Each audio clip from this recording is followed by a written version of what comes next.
Hey guys, I'm making another video. As you can tell from the title and the thumbnail of this video, we're doing a top 10 record of Ragnarok fighters so far. Now, like I said, this will be strictly just the fighters. This will be based off of my opinion alone, and it'll be based off of things like aesthetics, backstory, how cool I think the character is, how powerful the character is, stuff like that. In no way is this an objective list, and if you guys have your own opinions on the matter, just leave it in the comment section below. Tell me, oh, I'm wrong because I put this character here, or oh, I totally agree with that placement. Whatever you guys, have as far as your opinions on this, let me know in the comment section down below. I'm interested to hear what you guys think. But for now, I'll just be running off my top 10 favorite fighters so far. And while there have only been 10 fighters so far, this is more about order and placement, rather than, excluding any particular fighter or whatever. There are only 10, but I'll be putting them in a specific order as to, 10 being my least favorite, number 1 being my favorite, and we'll start from 10 and go to 1. So, without further ado, let's cut the shit and get right to the intro.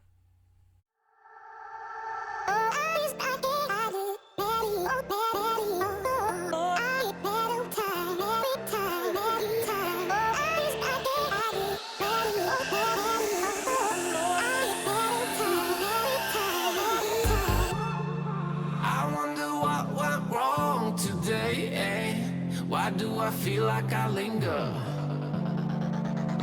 between the words to say the words to remember. And to start our list, coming in at number 10, Poseidon. Now, I thought Poseidon was a pretty cool character. I was a little sad that we didn't really get to see his water controlling ability, like he's the god of the sea. We got to see it a few times, but for the most part, it didn't really have that much of an impact. But nonetheless, I thought he was a pretty cool character. If there were more than 10 people, he'd probably still make my top 10. But sadly, I just didn't like him as much as I liked everyone else. I thought his design was kind of bland. I thought his personality was kind of... It wasn't one-dimensional or anything. He wasn't a badly written character. He was just kind of boring to me. He didn't really stand out. I wasn't really impressed by him. It just seemed like he was, I don't know, stereotypical bad guy. Very angry, and, he didn't have... I was always expecting, every chapter I read, I was always expecting him to do, like, a 180, and, it turns out that he's actually a decent person, or he has this redeeming quality, but... we never really got that. He just went from a silent, arrogant guy to a really snobby, arrogant, and angry guy. It was basically just, it was like he was a punching bag for Kojiro. It was like, here's this guy with these amazing stats, he's super powerful, he's one of the strongest gods, and, oh, he's gonna fight history's greatest loser, oh, who's gonna win, oh, and then, that basically plays out how it plays out. I just didn't think he was a great character. I didn't really particularly like his design. He wasn't bad, it's just that he didn't really stand out for me. He was very bland in several different aspects. And coming in at number 9, it's the godfather of the cosmos, Zeus. Now, I thought his design was actually pretty cool, the fact that it changed so many times. He has this weak and frail form, and he's going to have some kind of transformation. I mean, even before the fight started, we saw he was strong enough to make Shiva shit himself when Shiva tried to go in for his fight. And we're seeing now just how powerful Shiva really is. But regardless, the reason why Zeus ranks so low on the list is, well, his character was written very well. Remember, this is an opinion-based video. This is my opinion, my top 10. It could be different from anyone's. If you want to go from the standpoint of how well the character was written, I'd say Zeus is actually very high up on the list. But the problem is, Zeus was written to be a character that you're not supposed to like. He's the bad guy. There are a couple of gods here who don't really follow that rule. As a matter of fact, I believe the majority of them are pretty humanized. They're made out to be sympathetic characters. And that's an admirable quality. You want to have that in your antagonists and your opposing figures because you want to be able to see their side of the story. It makes it much more realistic, and it makes like the moral quandary more potent. It's like, okay, do I side with the good guys, or am I actually kind of more in agreement with the worldviews and such with the bad guy. Like, am I siding with the bad guy here? You know, it's good to make you question that and think, you know, are this bad guy's intentions really that bad? But with Zeus, he was definitely built to be a character. He's like, okay, this is the guy you love to hate. He also has like this weird perverted streak that's a little off-putting. Like, he's constantly like harassing Brunhilde, and it's a little weird. But again, I think that's how he's written. That's supposed to be the case. You're supposed to feel off-put by this weird and dangerous old man. I think he's funny. I really enjoyed the fact that he respected Adam towards the end of their fight. But yeah, of course, he's written to be the guy you're supposed to love to hate, so I love to hate him. Coming in at number 8, and I kind of expect to see some flack for this in the comment section below, Raiden Tamon. Yeah. Raiden. What can I say about Raiden? You see, that's kind of the problem. I'm not getting any vibes from this guy. It's not that he's boring. I think he's a pretty cool character. You know, he's struggled with, you know, controlling his strength and not destroying his own body his whole life. He's got this, like, spirit of a Rikishi, and he's, like, the greatest sumo wrestler to ever live. And he's this incredibly physically imposing and powerful guy, but I don't know, something about his character just isn't clicking with me. Like, he doesn't really seem to... I don't know, everyone so far has had their quirks to some respect. Like, you know, Sasaki Kojiro, he was the old man that was always improving. He was always observing his opponents and trying to become stronger from watching them and from learning. And he always had this light-hearted attitude. He was a really kind guy, and we'll get more into him, you know, as we go along. But everyone had their quirks, you know. Zeus is the weird old man that gets angry quickly, but he's like also perverted and stuff, and he's just a weird guy. Poseidon was the silent but deadly type. I'm not really getting a type from Raiden. He's just kind of like a guy. He's got his backstory, and it's intriguing, and he has his issue, his quandary. He wants to be able to represent sumo at its fullest and use his full power now that he can, and that's great, but in the personality department, I'm not really getting anything. Although I will say, he is number 8 for a reason, and that is obviously his design and his fighting style and his backstory. That's all really good. I do enjoy that. For Poseidon, his backstory was like kind of garbage. It's like, oh, he's so strong that all the gods fear him. That's pretty much it. He killed his brother Adamas. That's it. Okay, that's kind of boring. With Zeus, it's a little more enthralling because he's the godfather of the cosmos, but his character is more about what he is now rather than what he was and how he came to be what he is now. Raiden is one of the characters, like the majority of the cast, where his backstory is very important in terms of his character. So I think really it just what brings him down to number 8, what brings him up to number 8 is like everything else. His powers, his backstory, his design, that stuff's all great.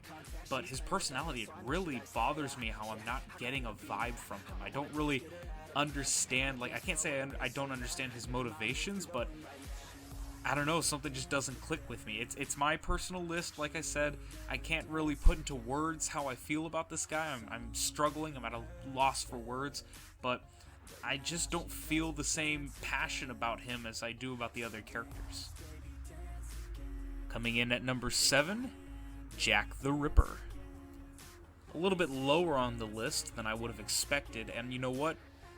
In fairness, I'd probably say he's tied with number 6 rather than just being flat out number 7, or at the very least, number 6 and number 7 are interchangeable. So the reason why I put Jack at number 6/number 7 is because I do like his power. I think it's pretty unique.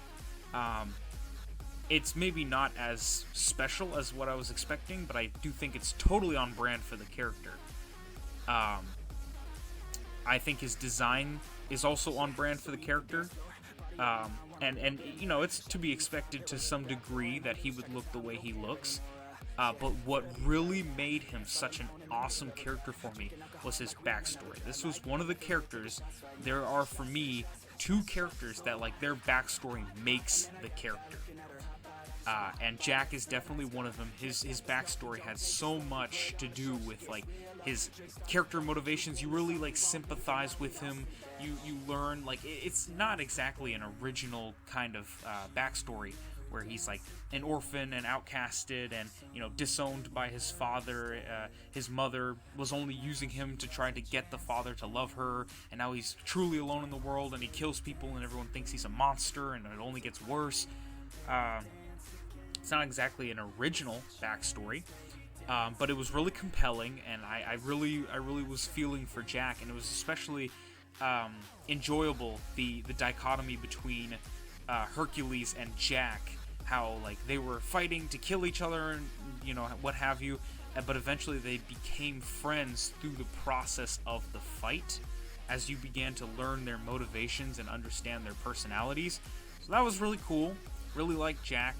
But the reason why he ranks so low is he's another one I think he's a bit bland. His power's pretty cool, and I think they utilized it really well. But I don't know, he just doesn't really pop for me like everyone else. His backstory kind of carries him, in my opinion. It's like, I won't say it's his only redeeming quality, but it's without a doubt, it's hands down the best thing about him is his backstory and his character and everything like that.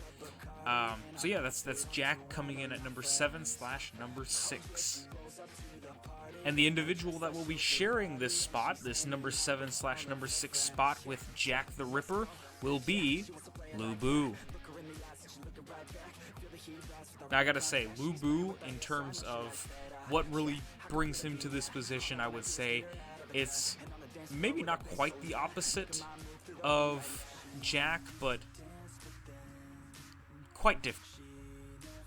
The thing that I would say makes Lu Bu really pop for me is his impact on the story in particular. Or I guess you could say the fact that he's such a badass. You know, I got to admit, I'm a sucker for badass characters. Yujiro Hanma, that's the coolest shit to me. You know, he's literally one of my favorite characters in all of anime, and I've watched hundreds of anime. I've always been very drawn to, like, characters that are considered badass, you know, that stand out as being like, you know, I don't give a shit, I could take down the world if I really wanted to, or, you know, you could put a bullet through my head and I'd just get back up and take you out, you know, something like that. I've always been very attracted to badass characters. I thought they were, well, of course, the intention is to make them cool characters, and I've thought that was a very cool way of going about it. And I think Lu Bu kind of fits that to a T. I'm not particularly fond of his design, as I've discussed in prior videos. You can check out on the channel. Shameless plug, shameless plug. But more into the point, his design is okay. I thought his power was pretty cool, but definitely the fact that he's like a one-man army, he can split the fucking sky in half with one attack. Just this kind of like the man who could make gods shit their pants. That's Lu Bu.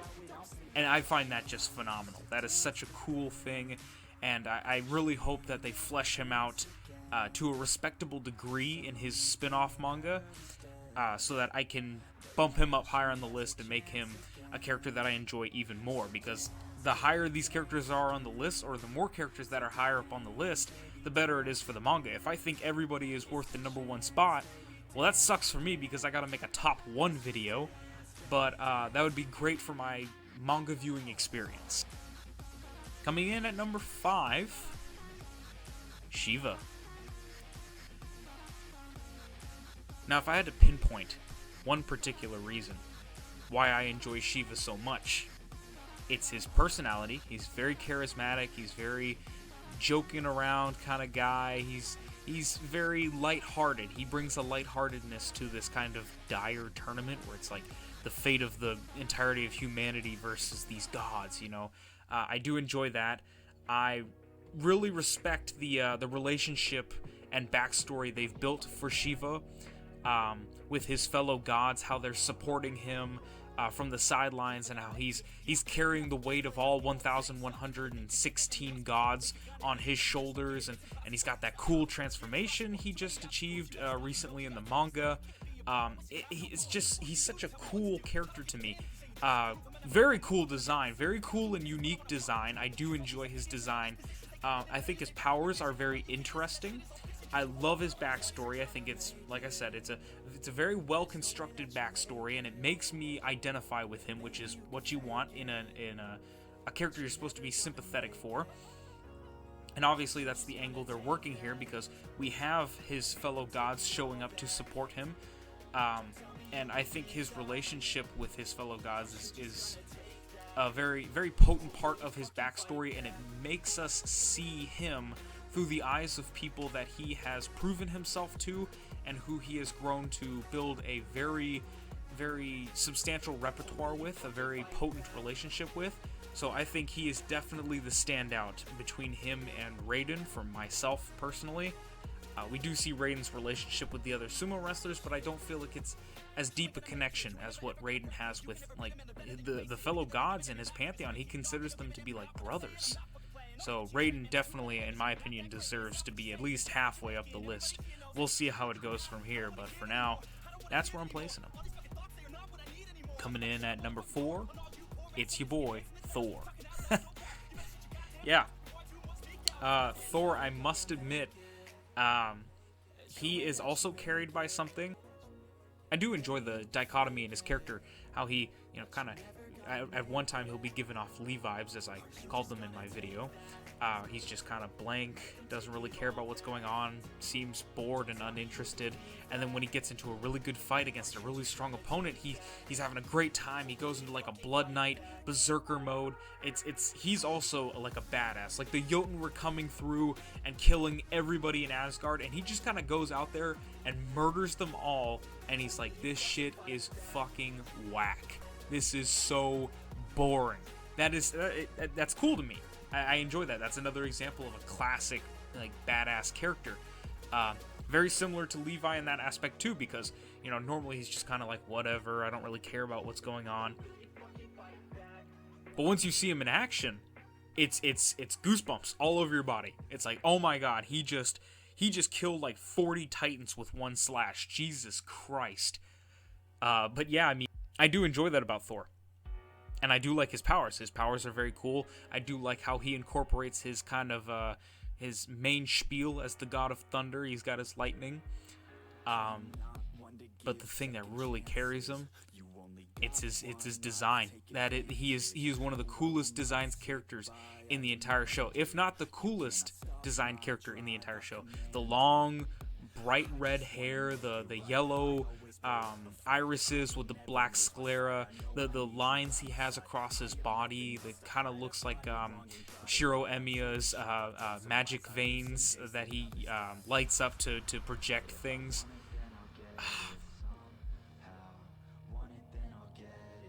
It truly is remarkable. I do enjoy his character very much.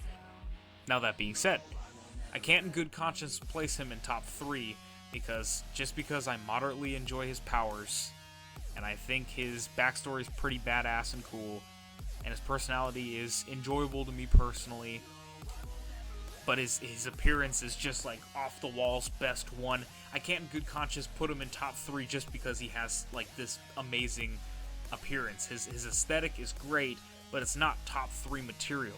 I need somebody to be great as an all-rounder, great backstory, great power, great personality, or you need to really be off the wall with one of those things. And as you'll see with number 1, that is actually the case for my number 1 pick. But for now, we're moving on to number 3. And in at number 3, it's your boy Hercules. Yeah, I really enjoyed Hercules as far as like his backstory and like the impact of like just the way that like it was a very confusing time. I remember in the fandom, people were speculating who was going to win the fight, who had the upper hand. Oh, it's Hercules because he's so powerful, and he's going to, his motivation is really like pure. Like he's going to ask Zeus to give humanity a second chance. And people are like, no, Jack's going to win because, he's tricky and deceitful, and he's going to like kill Hercules, and he's going to lose the chance that Hercules will appeal to the gods and they'll have to continue the tournament. There was a back and forth going on. It was very interesting. But what I liked so much about Hercules is he was a player for both teams. He was a human that became a god. He was fighting on the side of the gods, but his motivations were to protect humanity. And, we see that with his friends cheering for him in the crowds, Ares and all the other gods. But there were humans, from his time as a human, there were humans that were cheering for him. There were people who wanted him to triumph over Jack. The humanity side, they berated Jack and called him a monster after he won the fight and killed Hercules. It's mind-boggling. There were a few in the crowd. Conan Arthur Doyle was one of the people who was like, oh, he's a disgusting monster. But the prostitute that ended up kind of raising him, a friend of his mother's, and Shakespeare were able to see him as he truly was. That, he, probably for the first time in his life, he regretted killing someone. He did it because he had to. He didn't do it because he wanted to. They saw Jack as a human being, and I believe that it was Hercules who really brought that humanity to the surface. He was a great guy. I loved his personality. He was a kind person. He looked like a fucking Chad. He was one of the coolest designed characters in the whole thing.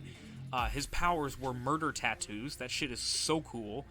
I really did enjoy the character. I thought his power was really cool. I thought his backstory was interesting as well. He's praised as being this great god because he was able to withstand drinking Zeus's blood and gaining some of his power. There's a multitude of reasons why I really like Hercules, but I think the main reason why I like Hercules is definitely his impact on the story and his impact on other characters. It hit Brunhilde so hard that she erected a shrine for Hercules where she had erected shrines for fallen humanity warriors. So even she considered her, quote-unquote brother a warrior for humanity's side, even though he fought for the gods. But enough of the sappy shit. Now let's move on to number 2. Coming in at number 2, and I don't think anyone should be surprised at this, it's the world's best loser. Never coming in first place, poor guy. It's definitely Sasuke Kojiro.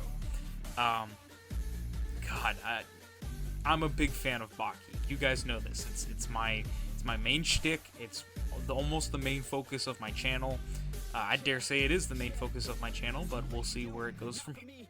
So as you guys know, Miyamoto Musashi, who was considered Sasuke Kojiro's greatest rival, is in Baki. And, I really think he's an awesome character. He's definitely one of my top 5 favorite characters in Baki. But, I was like, okay, so I have high expectations for Sasuke Kojiro in this manga. I know he's really cool in Fate, especially when him and Musashi reach Infinity and Zero during the Shimosa Singularity. I think that was definitely, I had high expectations, and I do believe that they were wholeheartedly delivered in full. It was very cool to see him be this weak character who was basically dunking on one of the strongest gods in the entire tournament with skill alone. I love skilled-based characters. I like hacks-based characters as well. Characters with really cool or interesting hacks. But skill characters are definitely my favorite. I am not very fond of characters who are just really strong or really fast. Goku would be a good example. I'm not really fond of Goku. I think he's kind of... I'm ready to get crucified for this, but I think Goku's kind of lame. I think it's kind of... I don't know, he's supposed to be a martial artist, but all he ever does is, shoot lasers out of his hand and punch things good. It's a little bit of a letdown for me, if I'm being entirely honest. But he has badass moments. He's one of those badass characters. He's one of the first anime characters I ever knew about, so he's always got a special place in my heart, even if he's kind of lame. But this video is about Sasuke Kojiro, or at least this portion of the video. So, more to the point, I think Sasuke Kojiro fits 3 really great places. Of course, his design was going to be what it was no matter what. I do admire the courage they had in making him an old man, and I think that the way they linked it back to his backstory was really cool. So points for that. Appearance was good. and it was part of the lore. I need that lore. I need some immersion. But his power was awesome. His power was basically, I'm more skilled than you, and there's nothing you can do about it, because skill beats AP, attack potency. So that was very interesting, and I definitely loved that. But yeah, just like the crowd cheering for him and everybody wanting him to win, and like his whole thing was he was history's greatest loser. This would be the first fight he ever won, and his whole thing about losing fights so he can learn from the experience and better himself. Well, this would be the time to use all of that experience he's built up over 400 years of practicing and training, even long after he died. This would be the fight where he used all that experience of losing to win. It was so cool how he overcame Poseidon. It was so cool how he outskilled him, and he was able to keep up with Poseidon and overcome him. And the greatest impact of that fight, it was the reason why it was one of my favorite fights in the whole series. It was the first victory for humanity. Just saying that gives me goosebumps. This incredibly skilled old man who has lost every single fight he's ever had, he overcame a god and defeated him for humanity. Oh, it's so cool. I'm really glad he survived. I'm really glad he won the fight, and he was the first victory, and it was a very tough case in not putting him at number 1. But it's just because number 1 edged out over him ever so slightly. So let's go ahead and see who's at number 1. Ladies and gentlemen, it should come as no surprise that the character I have ranked at number 1 for my top 10 most favorite Record of Ragnarok character is our father, Adam. Now, what can I say about Adam? Aesthetically, he is gorgeous. He is such a good-looking character. His eyes are very special and unique looking. I've always been fond of like eye-based powers, like of course the Sharingan, the Renegan, and Byakugan, those types of power. But also just like special eyes or whatever. I've always thought them to be quite interesting. Or like Gojo from Jujutsu Kaisen. I think anybody who's got an eye-based power is A-okay in my book. But Adam, man, his design is great. I like his aesthetic. I like his eyes. His power's bonkers. He can just copy anything you do and do it better. That is extremely cool. His backstory was interesting. It was a different take on the classic, and I do enjoy when people do that. It didn't particularly pop out to me. There were better backstories throughout, but he was another one kind of like Zeus, where his backstory didn't really matter. It was more about who he is now. And I love the fact, I absolutely love the fact that his motivation was not to defeat the gods for revenge, but it was to protect humanity. He didn't hate the gods, it's just that he loved humanity so much, he was willing to put it all on the line for them. And that's what made his death so impactful. It was absolutely heart-wrenching on so many levels when Adam died. On the level of the fact that he was so close to beating Zeus, to beating the trump card of the gods, to defeat the final strongest god. He was so close, but he died. The fact that he was the father of humanity, he was the first human, he loved us like we were his children, and he was throwing his life away for us. Yes, us, the reader, too. And it was soul-wrenching to see that someone who cared so much for all of humanity, somebody who cared so much for each individual person who has existed throughout the entirety of humanity, who loves us all, to see him perish was soul-wrenching, yeah. And of course, in the practical aspect of Adam being, without a doubt, the strongest human to have ever lived.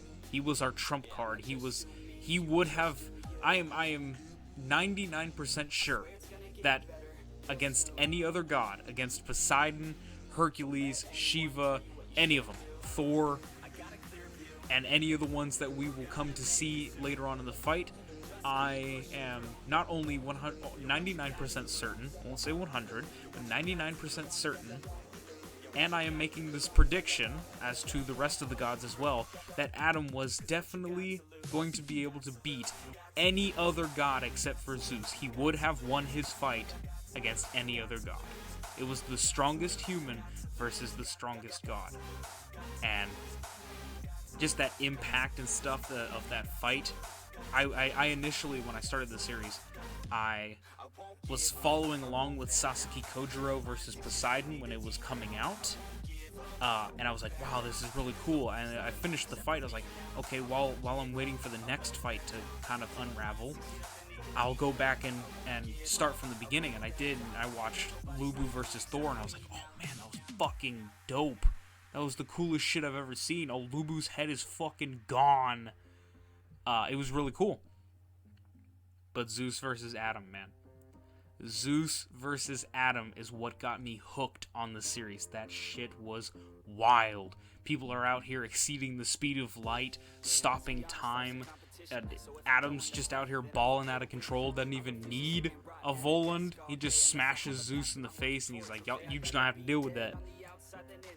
That is so cool to me. The character was cool. Personality, I liked it. Backstory was okay. The design was good. And it's just all around really great character, but his impact on the story is definitely what takes him that extra level, what puts him beyond Sasuke Kojiro or Hercules. But yeah, that's my list. Do you guys agree with my list? Do you think I was pretty close to what you'd say is your list, or I hit the nail on the head, or am I way off? Did I miss the mark by a mile? You can go ahead and let me know in the comment section down below. Give me your top 10 list. I'm interested to see where you guys would place the fighters we've seen in Record of Ragnarok so far. I hope you guys are enjoying the manga as much as I am, and I hope you guys enjoyed the video. If you did enjoy the video, smash the like button, let me see the support, and I'll know that, Record of Ragnarok content is something you guys want to see on this channel. Hit the bell button and subscribe to the channel if you want to keep up with updates as to what kind of content I'm releasing next and when I release it. Thank you guys so much for watching. I hope everybody enjoyed the video, and if you're still around, I hope you're doing well out there.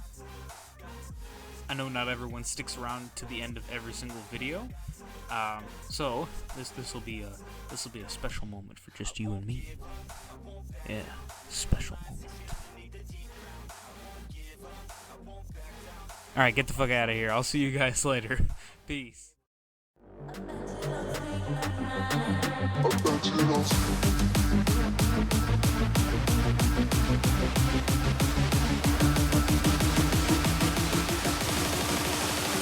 Poseidon.